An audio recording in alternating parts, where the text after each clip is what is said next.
Genesis sequence. Okay, hello everyone. Firstly, Stefan really likes to make his intros extremely dramatic because that was pretty awesome. And he's been very kind to introduce me that way. Thank you all so much for coming and for spending your time coming to this talk and like hearing me out and what I have to say. I feel like this is an interesting position to be in because I feel like I'm trying to explain like a lot of my thought process behind the way I do things, and it's like very unusual to most people, I think.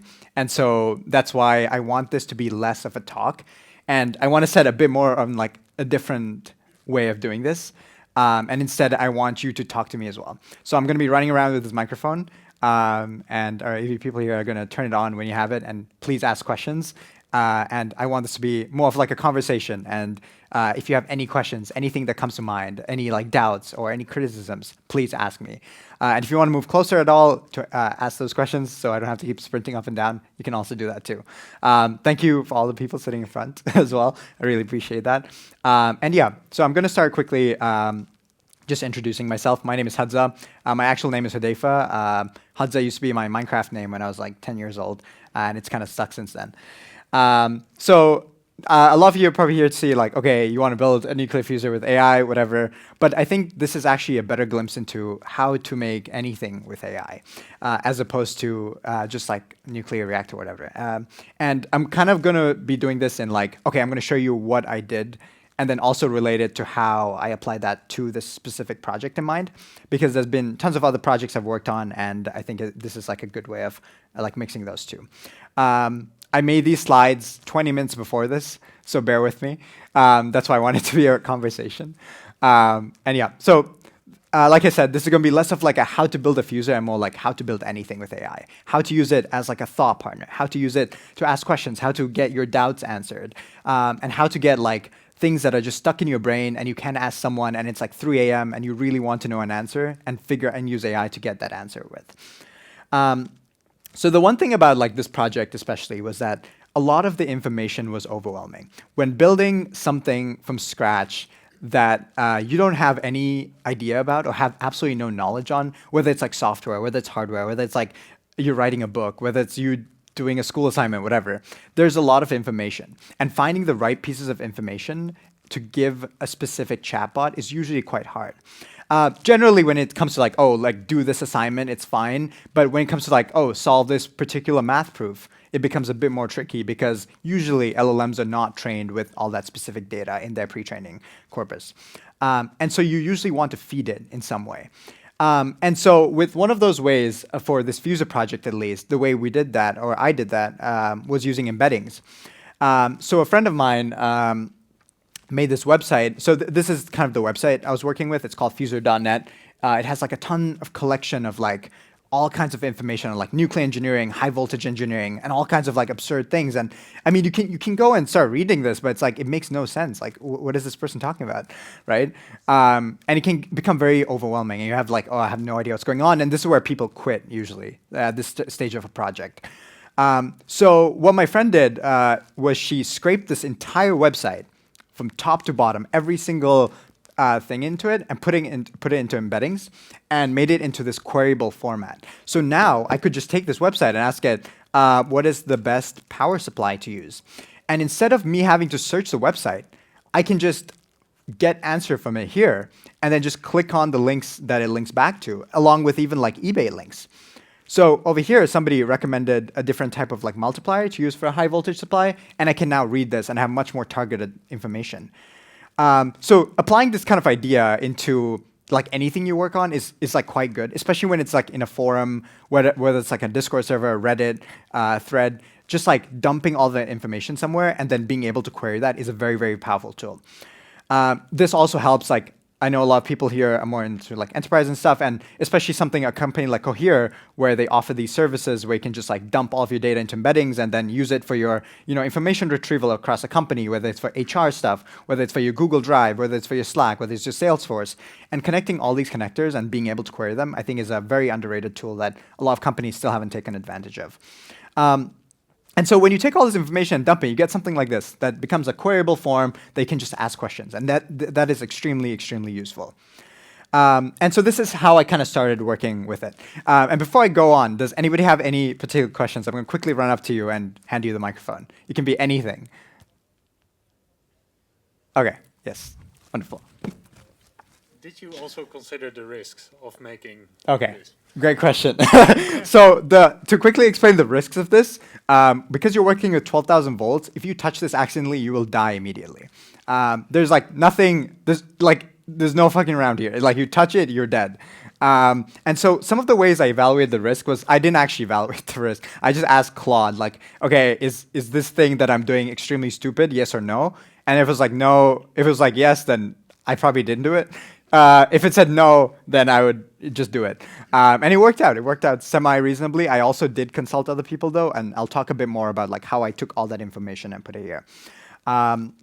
So sourcing information. So this was a good point. So on the topic of safety, what I did was I just got on conversations with people who have actually made this in the past. So random like nuclear physicists from MIT I found on like LinkedIn. I would just use this app called Granola and transcribe my conversations or meetings with them. And then I would dump this into Claude or into embeddings. Every recording, every conversation, every email thread. Just put it all into this thing. And surprisingly, one of the like common things people bring up is like, oh, does it hallucinate or not? And it doesn't actually hallucinate at all. I think it's actually almost a lie, this idea of like hallucination, because LLMs have just gone so good at retrieval that it's so rare for it to happen. And of course, you can always cross-verify things. So this was like one of those ways I took a lot of this information. And although I didn't use like embedding specifically for this, and I used like Claude for it, I'm going to show a bit more on how I kind of did that with it. So yeah. This was where I kind of used Claude most of the time. So I'm going to kind of just walk through a lot of like how I did things as opposed to like showing slides or whatever. But for Claude, for example, like one of my favorite ways of doing things or like asking questions is this prompt of like explain, I don't know, velocity in gradually increasing complexity. And what's so great about this prompt is that it describes to you things in like different types of levels. And especially when you're a beginner and you have no idea, or like even a more complicated topic, this is extremely useful. So as you're reading this, you're slowly figuring out, OK, this is what it is in a general way, and then you can slowly ramp up the complexity. And then you can keep on asking more and more questions. So this was actually almost the entire prompt I used for like understanding like basic radiation or understanding basic stuff like different types of like X-rays and things like that, and especially basic stuff on like physics and math that I didn't know about. And this was quite helpful. The other thing I used a lot with Claude was something like Claude projects. And just a quick show of hands of how many people have used Claude projects before. OK, wow. So very few. And I'm going to show you why this is worth paying $20 for per month. And this is not sponsored, by the way. So for Claude projects, I use like my entire life is surrounded by like I put Claude projects into everything. From the books I read, for example, what I do is I take an entire book and just dump it into the project knowledge. And then I'm able to ask it questions on the book. So this book is on the electrical grid. And I just dumped the entire PDF I found online, and then I can just ask it questions on things. So for example, here I was like, OK, what are the main takeaways from this book? And it gave me a lot of those, and I can just keep asking more questions. So while I read the book, I have like this extremely powerful thought partner that I can make the connections between different parts of the book. Instead of having to read the entire thing, I can find what's important. And two, I can also just like connect things in my brain. If something doesn't make sense, I can just ask, and it knows everything. So instead of me asking the author, I can just ask Claude, and it's quite great. And so for even other things, like beyond just books, like another thing I like to use it for is speedrunning ideation. So this is a custom prompt I made. And the prompt, the way it works is, it's a very long prompt, by the way. And it's like, OK, you were the best doer in the entire world. You can build anything extremely quickly, and you'll follow this algorithm. So the algorithm I gave it was like, make an outline of a project. And then for each item in the outline, think about it step by step using chain of thought, and then recursively tackle each of those steps until you have smaller steps. And for each of those small steps, do it again and again until you have concrete actions that you can take. And so giving these rules, I kind of applied it to a few things. So for example, like for building a fusor, I initially gave it for this right here, and it created all of these together. So if I look at the first section, I can see, OK, this is OK, this is the wrong one. This is something else. But let's see. I think this is a better one. So for the Fusor, when I asked it to speedrun this ideation on like how should I build this as quickly as possible, it first gave me a basic outline. So okay, consider the safety, like you asked, first thing, which I did not do. And then materials, equipment, vacuum chamber, power supply, electrode, configuration, deuterium, gas supply, whatever. And these are the basic considerations. And now it goes into each topic and goes much more into it. So this is for safety, this is for the materials, this is for vacuum chamber, and now I have like a much more concrete and easy way to break down each of these parts. And I can just Google each of these and just do them step by step. It's like very, very simple from this point. Well, like more simpler than when you start with no knowledge at all. And I use this a ton for like coding projects too. So I can take these, for example, if I look at speedrunning ideation, I wanted to make this background removal image API integration. And I just asked Claude how to do it. And it gives me this full breakdown of how to do it, gives me the front end outline, back end outline, and an image processing outline. And this is obviously like, and you can also just ask it to write the code after. And it just writes you like all the code for it. So it's quite powerful. So this is like one way I do like just get like things out of my brain and like just get something out there. Because usually the first hardest part to starting anything is just like doing something. And this is the easiest way to just get something done. And from here, you're like, okay, I can buy a domain for as a first step or something and go from there. Yeah, any questions? I'll run up to you and give you the mic. Don't be shy. Yeah. Over here. Sorry. How is your knowledge retention? If you ask so much to an AI, Yeah. do you find repeating the same question over and over again after a time that you spent talking with the bot, or does this knowledge stick with you? Are you asking me personally, or like, okay. It depends, right? Like, even if it doesn't stick with me, that's totally fine, because I can just ask again. Like, if I forget something, I can just keep asking and asking and asking, and it'll never get annoyed. It's like a teacher that's like, always awake, never sleeps, doesn't need food or drink, and will always explain to you and never get, yeah, it's just incredible. So the knowledge does stick with me, like, and especially when you work on a project, as you like slowly start doing the things on your own, because at the end of the day, you have to take action to an extent. And so when you do take that action, it kind of does stick to you, and it kind of just gets, like, especially when something physical and you're building something, it definitely, like, you're not going to forget certain parts of it. Like, that will like, you will remember, like, okay, do not touch this thing, or you'll die. Like, that's pretty, I don't know, at least I'd remember it. But, so yeah, I don't think that was, like, too much of an issue. Yeah. Did anybody else have any questions, or I can continue? Oh, yeah, for sure. Yeah, just wondering, and maybe you will get there later, but have you used vision capabilities during the actual engineering, like taking a photograph, does this look good, or how should I do this or that? You mean on fission, on like nuclear fission? So you just upload a picture and Yeah. say, of Oh, whatever vision. engineering. Yeah, Oh, vision. 100%. I can show you more on that too. But lots of vision stuff, and I'll explain a bit more. I'll actually show you right now. But the vision stuff was done more of like me taking pictures of like, okay, imagine you have like a certain Arduino and you have no idea what this pin does. So I asked Claude, like, okay, I take a picture of this and I'm like, tell me what this pin does. And so, for example, like, this is a good one. So I had this thing called the MKS901P, which is like a vacuum transducer. Let's see if I can find it. MKS. Yeah, so this is like the document right here. Let's see, the internet loads. But it was basically a very dense document on how this very particular vacuum transducer worked. And I had no idea what was going on. Like, I'm just like reading this. I'm like, okay, this makes no sense. So I'm just going to give it to Claude and see what happens. So right here, if you read, it shows these pin supplies. And of course, I didn't actually read this. So I just gave it to Claude. And then I asked it to show me, like, explain it to me. I wanted to see it in a diagram. I wanted to see the pins on like a thing. And it like draws this out for me. So I'm like, okay, this is great. I have a visual understanding of what things look like. And the reason why it's so good is because Claude itself seemed to be trained on a lot of SVG data and a lot of like markdown data. So it's very good at creating markdown and SVGs. So when you ask it to generate something like this, it can just make it for you. Like, you don't have to just struggle with like, okay, where do I put this pin? Just like show it to me. And I think this capability, for example, will become a lot more powerful. And same with images. So if I didn't know where a certain thing went, I just take a picture of it and be like, okay, explain it. And then it would do that quite well. So that's like an example of like using vision for it.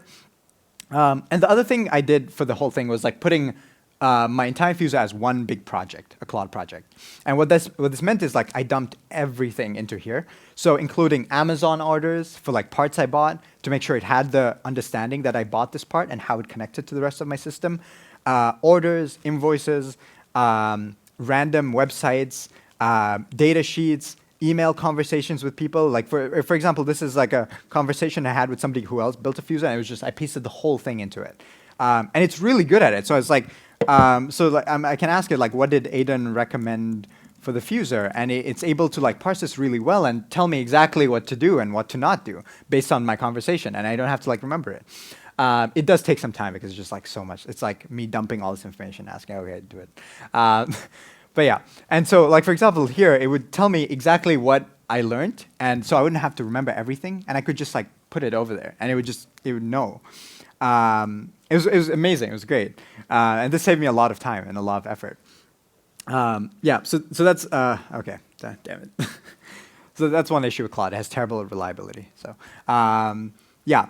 And so that's a kind of like a couple of examples on like how I use it for like this thing. The other thing I use it for is school. So my entire university is just automated at this point. Like I put in my course syllabus, my course textbooks, and if I need to know anything, I just like ask it. So like if I need to know what my upcoming assignments are, I just like today's the 18th of September. What assignments do I have that are coming due soon? And it just tells me everything.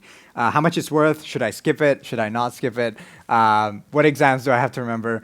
And just like kind of my entire life is just like around this like thing. And it's like extremely interesting because it's like I've become so like not so reliant on it, but to the point where it simplifies my life so much. I save so much time because I'm able to like not like have to worry about a lot of these things. So yeah, that's kind of just a quick overview of like Claude projects. So if you haven't tried it, I highly recommend it. It's quite good, especially for stuff like that. Before we move on to the next part, any questions? Maybe from behind there, anything? Okay. Or you can just shout it out if you want. So how much went wrong with asking AI? I'm still alive, so. Yeah. There might be some hardware that Yeah. failed because of the wrong pinage. Yeah. So surprisingly, not that much. When it did hallucinate, though, I could tell. Like it would be very obviously wrong. It would be just like it would just completely give me a wrong piece of data, like completely inaccurate to the point where I can read this and be like, okay, this is wrong.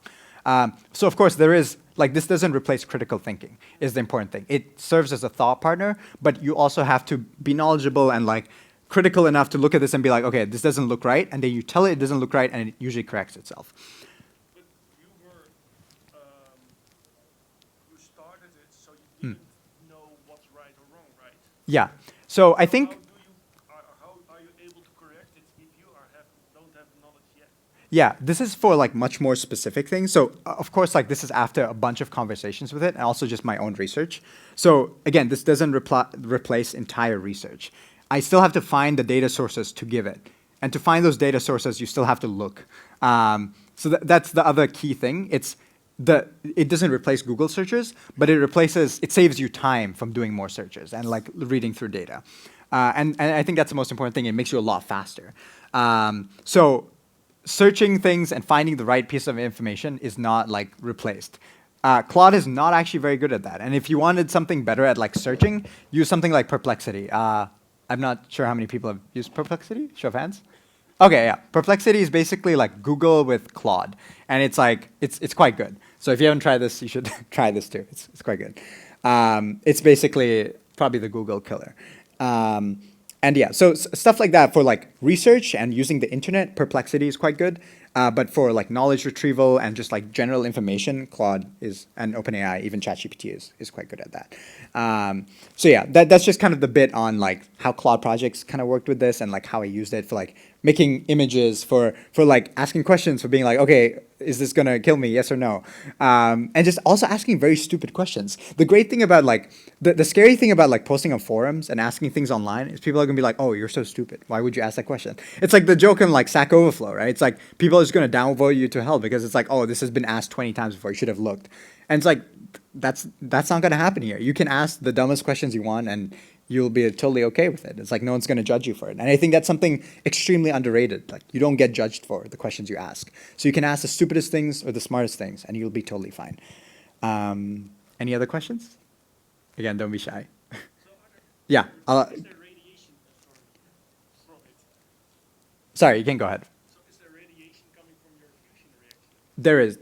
Well, at least for the next part, there will be radiation. And there are different ways I'm going to deal with that. And if people want me to talk more about the fusor itself and the actual thing, let me know. Because I'm more into the AI stuff and learning it, but like I can definitely change things up. Yeah, there's one question back here. There you go. So you compared Claude to a teacher that is always awake and doesn't need food or drink. Yeah. But there is a certain energy impact from querying Claude a lot. And if you do this a lot, probably a lot of people are doing it a lot. Mm-hmm. What are your views on that? So yeah, the energy impact is actually quite big, which is partly why I'm so interested in the energy part. It's just because like the energy issue and like how much AI is using in it, especially like inference, is very high. I read a recent thing on like how O1 uses like orders of magnitude more data, more energy. O1 is ChatGPT's OpenAI's new latest model. Because the inference time is so long. And it's definitely very concerning. And that's almost the more reason why we need something like fusion to exist. Like we need that limitless power if this is gonna like change the world or power the world. Like this is not sustainable. And people know that. There's a reason why Amazon is buying, nuclear power plants to power all their data centers and things like that. It's like there is clearly an energy issue, and there's a predicted a growth rate of like 10% over the next decade in energy consumption being used by data centers. And that's quite concerning, especially because the energy usage in America on the grid has been like 0.35% over a couple of years. And like when you tell the utility companies it's going to increase by 2% year over year, that's terrifying because the grid is just going to collapse. And that's all the more reason like why we should be looking more into energy, why people should become more interested in energy, just because our infrastructure is not capable of handling it. And you see the same thing even in Europe, but in a different lens with like using natural gas and stuff like that. Whereas in America, it's a bit more different because our grid infrastructure is so old. And it also connects to Canada. If you take out 6 grids across, 6 certain like power grids, I think, across America, you take down power for the entire country. And that's quite bad. So yeah, it is quite concerning, I think. And in terms of like my own usage, I probably do use it a lot. But I hope with time, as we like uncover a lot more with all these technology advancements, the goal is also like to help accelerate research for a lot of these and eventually find a solution to actually negate those impacts. Yeah, I will continue unless anybody has questions. But again, feel free to interrupt me. I want this to be a conversation as opposed to just me talking to everyone and like. I also don't know that much at the end of the day. I'm still learning as well. Yeah, so I want to talk a bit more about like, speedrunning ideation and another thing, this is a company my friend started actually, called Globe Engineer. And this is quite interesting because probably nobody here has heard about it, but it's incredibly powerful because this is also like a new form of like search engine that people are using in a very interesting way. So there's 2 products of this. One is something called index.globe.engineer. So this is something I use like especially for math and physics. So I can be like, what is Paschen's law or something? And the way it would give me incredibly good answers. But beyond that, you can ask it for more detail. So if I want to learn more, I just press enter, for example. And then it would also give me LaTeX, which is something, open ChatGPT and Claude will, like they do that, but the answers here are much more like straightforward. And so I was quite a big fan of this. And the other thing is it also gives you diagrams. So even though this is not really a graph, it's like a good enough visual representation to be like, okay, that kind of makes sense. And you can also like ask follow-up questions related to it, and it's like a canvas. So the difference between this now is like, it's almost like a playing field. You're able to navigate around and ask questions in different areas, make different connections between different things. So now I can ask like, how does this affect voltage? And it'll like continue based on the previous context of Paschen's law. And now I can just like navigate through this entire thing almost like a canvas. And it's like almost like my mind. I get to like play with this. And it's quite useful to use. But this is just kind of an exploration of different types of mediums on how we can use AI and how we can interact with it as opposed to just a chatbot, like a singular one-dimensional chatbot. So yeah, the other one is, this is Globe Explorer. This is almost a visual search engine. So if I do like a Fusor, for example, I can search it up, and the way it does it is it breaks it down into images as well as information. So I can like, for example, this is great for ideating because I can click on something and then I can be like, I can click on this and learn more about it, and it can go into a deeper dive into things. And so now I can slowly figure out like all these different connections between topics. So now from Fusor, I now know about like deuterium fusion, proton-proton fusion, and the Coulomb barrier. So these are things I would have previously may have not known. And I can just click on this and get more information. Plus I can see a visual understanding of what this looks like. Very powerful tool, and especially if you want visual understanding some things, this is like quite good.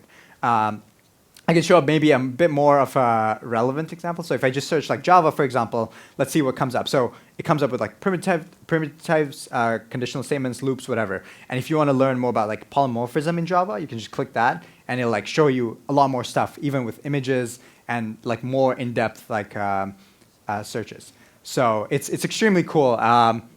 My friend is actually building it right now. My roommate is actually the engineer.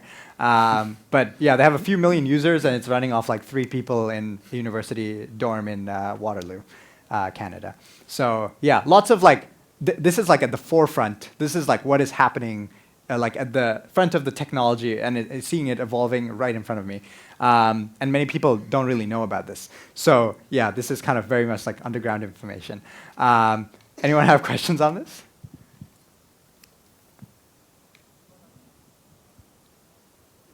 No? Oh, one more there. Hold on. Take the mic so it's recorded. So you and your friends build a lot of startups, I would say, and a lot of crawling, right? Everything is also built with or by AI, I guess. So my friend that built this, he doesn't know how to code at all. Yeah. He's a robotics guy. He's an engineer. He's like the opposite of me. He learned hardware first and now came to software, and built this entirely with AI. Like his whole company raised funding because of an AI thing they built. So yes, entirely off of AI. Great. Yeah. Nice.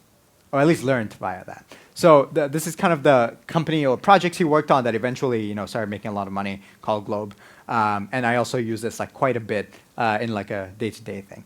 But yeah, that's a bit more on Globe. The other thing that's also more useful, I can't show this as well on my computer, but like GPT-4o voice, have people used it here? Okay, just a couple of people, but I don't know if you've used it, but it is incredibly, incredibly good. I want to show like a quick demo. Does anyone speak here? I mean, all of you guys speak a language apart from English, for example? Dutch? Okay, let's try that. So I'm gonna run this up. I'm gonna be like, can you be my translator?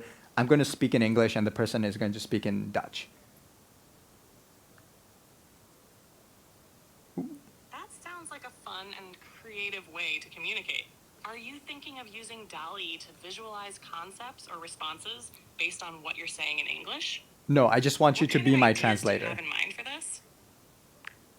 I just want you to be my translator. Got it. Just let me know what you want to say, and I'll translate your words into a DALL-E-generated image. Kijk, ik zal het in het Nederlands zeggen. Dit is niet de geavanceerde voice modus, want daar heb je VPN voor nodig binnen de Europese Unie.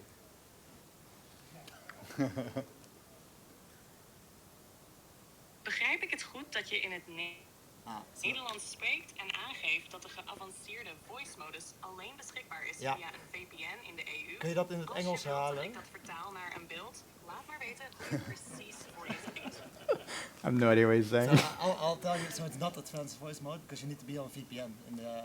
Oh. That's why you weren't able to interrupt it. Yeah. It's the old one still. That's in so Europe. annoying. Yeah. Oh, wow. I had no idea. I'm so sorry. Because I was wondering, it's like the animation's different. It usually shows like a blue thing. Yeah. Okay, interesting. Well, I'm sorry for you guys. Okay, I will say though, from my own experience. Oh, do you have it with you? Okay, you can show it maybe. Let's have a conversation with Dutch and English. I think that'll be more interesting. I had no idea, by the way. Okay, it's like banned? It's a European thing. Wow. That's not I good. already saw that. That's not good. That already sets everyone back like a lot. That's so interesting. Okay. Yeah, this should work. Go ahead. Can you act as my translator? I'm going to be speaking in English, and I'm speaking to someone who's speaking in Dutch. Sure. Go ahead and say something in English, and I'll translate it to Dutch for you. I'll just say something in Dutch. Let's see what happens. Hallo ChatGPT, zou jij misschien een goede... Ah, stop. Zou jij misschien een goede vraag kunnen verzinnen voor iemand die een workshop geeft over AI aan Java developers? Dus niet vertalen, maar gewoon de vraag aan hem stellen. Dankjewel. Natuurlijk. Can you say it in English? Vraag die je zou kunnen stellen. Hoe kunnen Java-developers AI-modellen effectief integreren in hun bestaande applicaties? I think you don't have the. No, It's not the right mode. It's Yeah. already- Yeah. it is. Is the VPN not working? Okay, anyways, trust me guys, it's amazing. But I can't show it to you right now. I had no idea. I would have probably bought a VPN or something. Okay, whatever. Either way, it's really good to just like talk through ideas, and especially the advanced voice mode. Like this is fine, but it's not that good. The advanced voice mode, you can literally just talk. I talk to like GPT a lot about like this process. So when I was building it, because my hands were like busy with something, I would just keep it on the side and just talk with it. So I'd be like, okay, is what I'm doing correct? If I'm plugging this into this thing, does that look right? Does that make sense? And it would just kind of walk me through things, how to use a multimeter, how to use like whatever I had to use.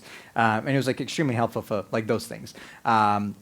So yeah, that was like a really like cool usage of like, you know, GPT 4.0 plus like Claude. But the issue is it's still all like disconnected, you know, like I don't want to be going between like Claude and like it has the context Claude has is not the same as like OpenAI or whatever else. And I think this kind of like ties into like what the future looks like or what the next step really is. And it's something like of this like shared config between all these LLMs and between all of these tools. Like why doesn't there exist like something that can kind of connect like all of these all of these like AI tools and have this shared context, have this like shared memory that can all communicate between all of them.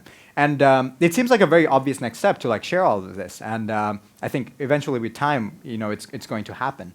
And I'm very excited for that. But beyond that, I think there are also like a few other like tools that you can use that really supercharge your speed and productivity that people haven't really thought about that much. For the last like 20, 30 years, we've been stuck to our keyboards. Keyboards are limited by our typing speed, whether it's like 100 words per minute, which is 50 or 50 words per minute. It's not that fast. And we've become so accustomed to the way we use or communicate with our computers that keyboards have really slowed us down. And so I use this one tool called Whisper. It's called Whisper Flow. And it's an incredibly good voice dictation app. And it's like, so I can like say something, okay, I don't know if I have it working right now, but let's see if I can get it running. So I can begin dictation right now, and I'm speaking to it, and it can like dictate my stuff really well. And you can see over here, it's really fast, and all it takes is one keybind. And so from now, for the last like a few months or so, I've completely replaced typing. I don't type anymore. Instead, I use Whisper, and it's like everything I say when I talk with like any of these AI models, I just hold down the function key for Whisper, and I just start talking and enter. And this means like my speed now of like communicating has become 250 words per minute by talking. And say if I typed at like 70, that's like 250 divided by 70 times faster, which is like almost 4 times faster in terms of like efficiency. And all of these things like compounding with like using Claude, Whisper, all these different sources like makes you so much faster. And I think the only reason I was able to like even build this project in like the timeline I was because of these tools. I was able to cut down on useless time that I would have otherwise spent, you know, having to wait for an answer from an email or having to put my question on a forum. And instead, I can just communicate this with my voice. I can talk to it like a friend. I can talk to it like a thought partner and get answers that are extremely thoughtful and also extremely helpful and really answer my question. So I think my kind of thought, or like the direction we're going in is quite interesting, because for the first time, I think human beings are able to have something that can walk them through their ideas like like never before. We're able to like talk to someone, ask all the dumb questions we want to, ask the questions we've always wanted to, and get answers for them. And like for so long, even like Google and stuff have not really been able to like scratch that itch. If you wanted to ask something particular, you had to Google it. You had to go through like 10 different websites. You had to click through 10 ads, 10 random blogs that don't answer the question, and still get nowhere. And now we're getting closer as like these models become bigger, as they have more data in their pre-training corpus. They become smarter and they have much more knowledge on the world. And I think that's like a very, very powerful thing that I'm quite excited and very optimistic about. Yeah, I'm curious if you guys have any questions for me on this or like any concerns, because I feel like people may not be as optimistic as me. Maybe back there? Questions? Oh, one there and there. Oh, sorry.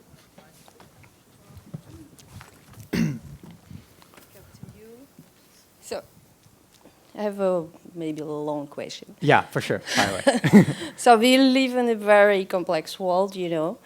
And from a mom point of view, your first question in AI, can I do nuclear fusor at home? It should be like, do not try to do it at home. Yeah. And the second one, you know, we all know that, like, for example, with a knife you can cut a bread, but you can harm somebody, as with nuclear things as well. Did you had a problem with the security services? Because, you know, I think if we now just will try to type in design little dirty la la la. Yeah, Stefan is here. Maybe will be somebody from Brussels coming here. But you know, it's all on the age. So the answer is yes. It obvious like over here. I kept trying to convince it to give me a fusor. So this is the issue. So I was like, cut 312 lengths. I just wanted to do some math for me. And it was like, no, I can't do that for you. And that was like kind of annoying. I'm like, okay, I just want to know how much in total I need, like in terms of length, and it would just not do that for me. And I was like, okay, this is just for a wire for my house, and it's like, no. I was like, okay, it's for my fusor, and it's like, I can't provide assistance with building things like this. So by general, yes, Claude and Anthropic in general is much more like safety focused, and they don't answer these questions that well. OpenAI usually will give you the answer to them. And I have like kind of mixed feelings about this, because on one hand, yes, you don't want to let people, like, if you want to build a bomb, you could do that with Google. Like, there's actually nothing stopping you. Like, realistically, you could, anyone who has the determination to do something will figure it out. And I don't think, this of course makes it a lot easier if the models are not red teamed and stuff. And that's why I think it is important, you know, to an extent to have them like, you know, carefully tested for safety and stuff like that, because in the wrong hands, it can be quite dangerous. But at the same time, you know, with open source models and uncensored models, people can do this anyways. Like if you use like a llama or something, you could ask like all kinds of things and you could get answers for anything. And I've seen this firsthand with people running their own GPU clusters and running, you know, like Llama 405B. They can ask like questions like, how do I make a bomb? How do I make meth at home? Whatever. And it'll give you the answer to it. It'll give you like some like explanation to it. I don't know how accurate it'll be, but it'll give you something. And so it still doesn't like prevent, it doesn't solve that issue by like trying to get all these companies to like stop them, because people can get answers to them anyways. Like if you just Google search it, is it like Google's fault you're able to do that? Like, I don't know. It's hard to say. And I can't remember what your second question was. Sorry, I kind of went on this thing there.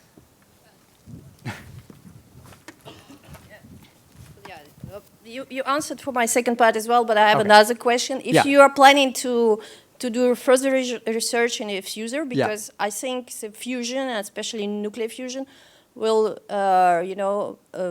we visit technologies that will evolve. We will get rid of our dependency from fossil energy, you know, because they're already years talking about cold fusion and stuff, but we are not there yet. You know, it's small implementations that was made all around the world. You know, for example, in China, it's totally classified information about this topic and stuff. So, but yeah, we have to move forward because we are very dependent on energy, and we saw all the stocks.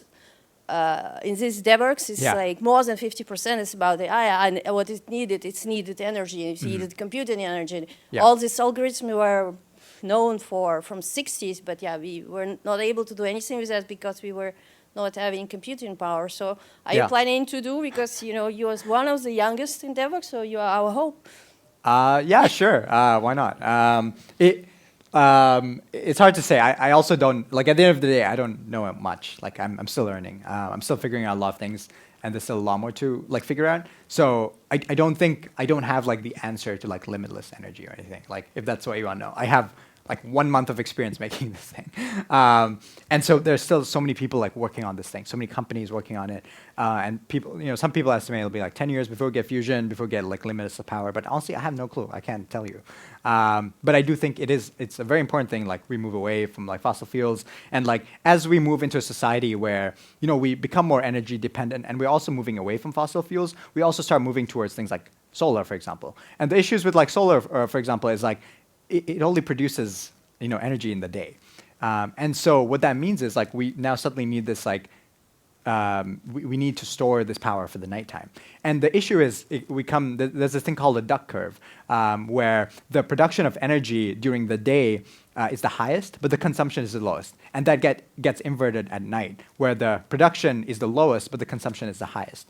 And so this means we need batteries and stuff, but we don't have batteries. Like we don't have big batteries to store all this energy. And so there's a sudden rush like to build all these batteries and to build a way to like smooth our energy consumption throughout the day.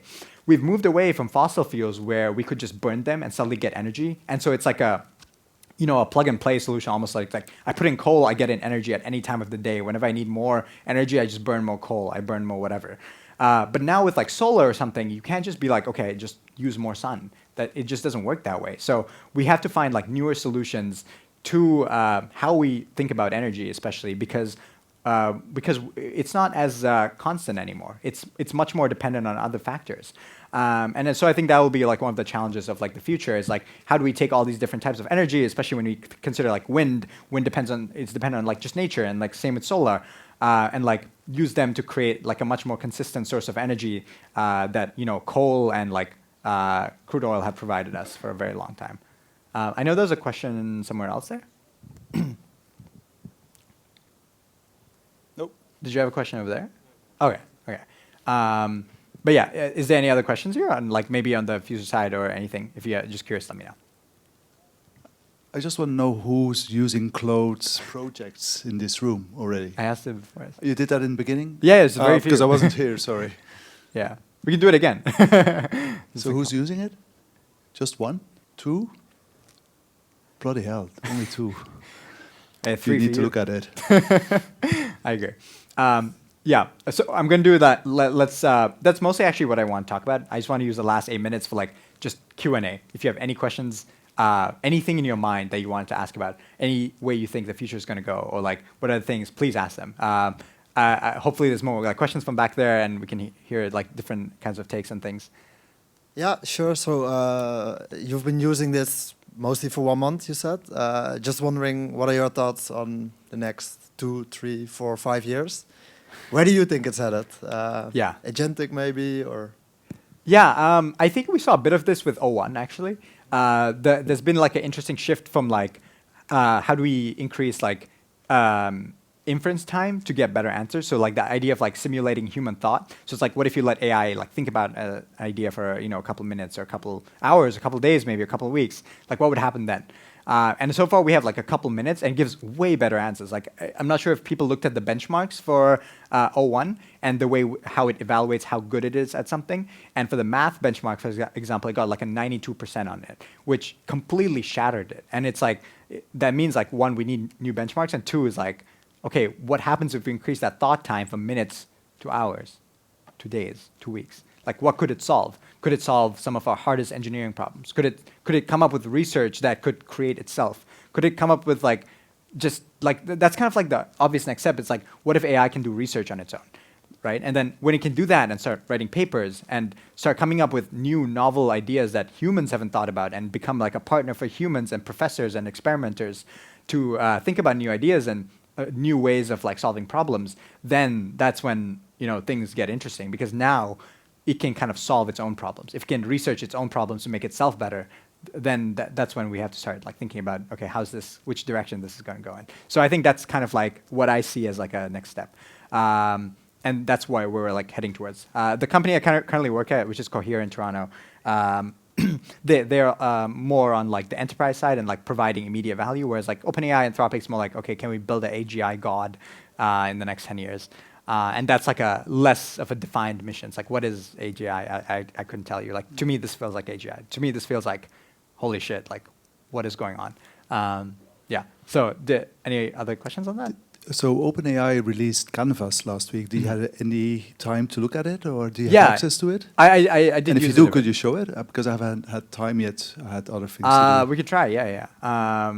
So let's just say, give me code snake game. I haven't tried like Canvas that much.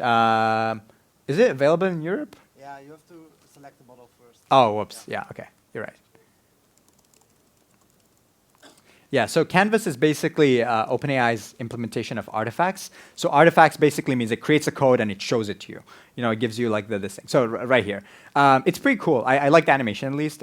It is like kind of awkward. There's this one really weird feature it has that I'm going to show you once it finishes generating. But it's like this, it's like a weird design decision that they made. I'm not sure if that was thoughtful or not. Like, for example, it's called like the, it's like, so you can port this to a different language. Okay, so they seem to fix it. But it used to be like a slider to switch between languages. So if you wanted to switch this code from Python to Java, you had to like move the slider. And it was like really weird. Anyways, I don't actually have much thoughts about Canvas. I think it's great. It seems like a fantastic. Can you select Java and just see what it does? Oh, yeah. If I select it, it just like, it'll just translate it to this thing. And yeah, it'll generate this quite well. Looks pretty good. I don't know. I can't really. I haven't used Java in a long time. I moved to Kotlin. Yeah. Are there any questions on this side, maybe? I know you have something burning. Hold on. Okay, there you go. There's a question there. Take the microphone so people on the recording can hear it as well afterwards. Pass it on.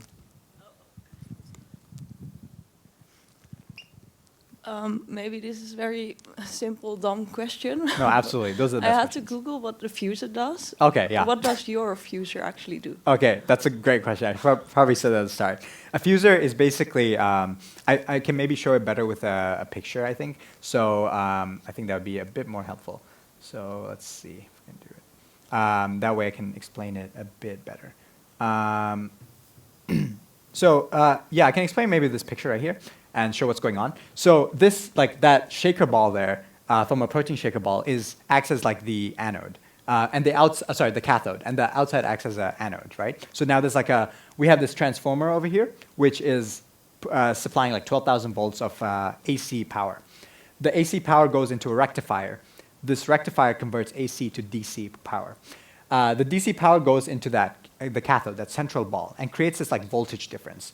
So now you have 12,000 volts coming into this ball, and the outside is 0. So now there's a potential difference, and your ions inside this chamber suddenly get attracted to it. When you have like negatively charged, like,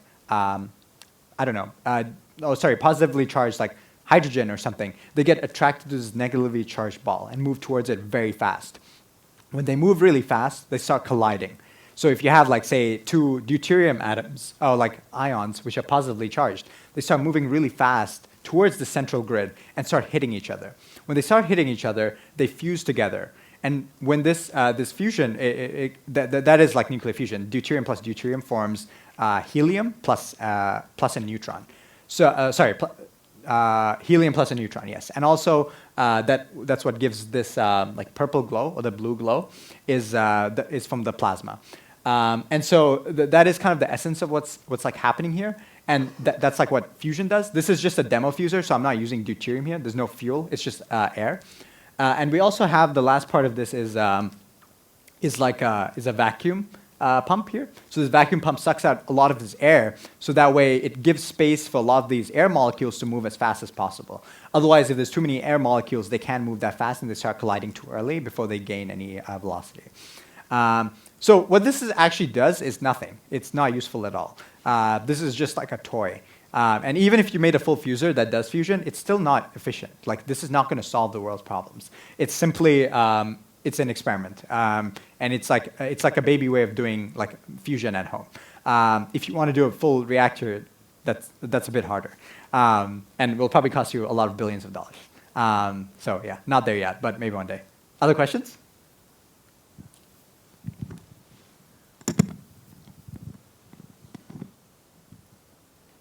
Okay, we have time for 2 more. So ask or, yeah. Okay, one there. There you go. Okay. Thanks, Stefan, for running all the way. It's my pleasure. Getting all your steps in today. Yep. Thanks. So do you also organize your personal life with AI? For example, if friend X wants to meet with you tonight and friend Y, do you also ask him, and that's AI, which friend you should meet with personal information? Like no. Okay. That's just like too personal. Like, I would have to give, like, how am I supposed to tell I like this person more and I want to hang out with? Like, I don't know. Maybe you could at some point, but it just seems. Yeah, I'm probably not right now. But I could ask it to do like scheduling things. So like if I'm like, okay, what does my timeline look like? What if I import my entire calendar into Claude and ask it, okay, what does my schedule look like? Do I have time to fit this person in, or can I hang out with this person at this time? And it'd be like yes or no, maybe, and give me like recommendations of other times I should do it, or when I'm most available to do that. It's quite useful. I showed this example before, but on how I use Claude for school. So I can just be like, so he's like whisper with this, for example. So I could be like, what assignments do I have due in the next week, assuming today is October 9th? And so this is kind of how, like I may have not, Stefan may have not seen this before, but so now it's querying like all my assignment dates and whatever. And so like I have an English assignment due on 25th. No assignments for this. This is actually useful. Okay, October 11th, that's close. But yeah, just stuff like this. It's like, it's quite useful for this because like I could check my calendar and like think, or I could just also do this. And I could also just be like, if it has all my assignments, I'd be like, okay, just do my assignment. Pretty easy. So yeah, my time's up, but thank you for all the questions. These were lovely. Thank you so much for your time as well. I really appreciate it.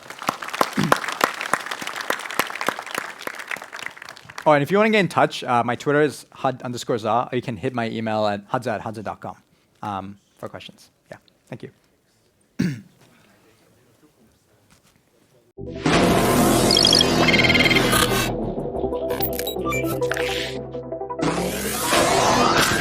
All systems are nominal. Initialize Genesis sequence.